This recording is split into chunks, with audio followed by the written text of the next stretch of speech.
Mim dulu, kemudian henjuk tangan mengikut tempo 2 kali. Mim ba'dihi. Cuba buat. Mim ba'dihi min jundin minas sama'. Bila kita baca Quran depan Tok Guru, perasan tak, dengung adalah perkara yang selalu kena tegur oleh Tok Guru kita. Betul tak? Kalau baca je depan Tok Guru, mesti hak kena tegur, dengung. Dengung tak cukup tu. Tambah sikit lagi dengung. Lama sikit dengung tu. Betul tak? So, dengung ni macam mana sebenarnya cara kita nak kira dengung? Okey?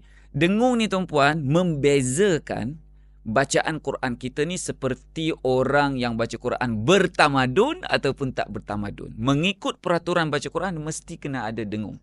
Ketika nun dan mim, okey, ada keadaan-keadaan yang perlu didengungkan, ada keadaan yang perlu disengaukan saja, tak perlu dengung. Okey. So dengung ni sebenarnya tuan-puan, kalau kita nak tahu, sebenarnya dia ada banyak khilaf lah. Okey, kalau kita selalu dengar dengung ni 2 harakat. Tak? Dengung 2 harakat. Itu hak famous. Dia ada hak dengung 1.5 harakat, dia ada hak 2 harakat, dia ada hak 2.5 harakat. Maksimum dengung adalah 3 harakat.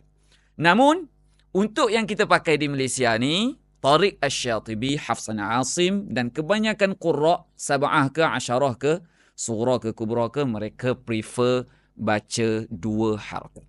Jadi persoalannya, macam mana cara yang paling efektif untuk kita nak kira dengung 2 harakat ni? Pakai jari ke? Anda yang duk guna pakai jari tu, perasan tak? Hak ni yang selalu kena tegur depan Tok Guru. Betul tak? Dengung tak cukup. Kira dah. 2 dah lipat jari. Tapi masih lagi Tok Guru kata tak cukup dengung. Betul tak? Okey, so saya nak cerita dalam video ini, yang ringkas ini. Okey, dalam kelas MLP kita cerita secara detail lah macam mana kita nak train cara nak dengung ni. Okey, cuma di sini anda boleh praktik terus. Contohnya kita kata, وَمَا أَنزَلْنَا عَلَىٰ قَوْمِهِ مِن بَعْدِهِ مِن جُندٍ مِّنَ السَّمَاءِ. Okey, ada beberapa tempat dengung dalam ayat ni. Okey, tengok ayat surah Yasin tu. Surah Yasin. وَمَا أَنزَلْنَا عَلَىٰ قَوْمِهِ mim ba'dihi 2 harakat belaka. Macam mana kita nak kira 2 harakat ni? Gini cadangan saya. Ini kita akan belajar dalam kelas MLP, mengaji lebih power secara detail. Di sini saya bagi ringkas Okey. Mim dulu, kemudian henjuk tangan mengikut tempo 2 kali. Mim ba'dihi. Cuba buat. Mim ba'dihi min jundin minas sama'.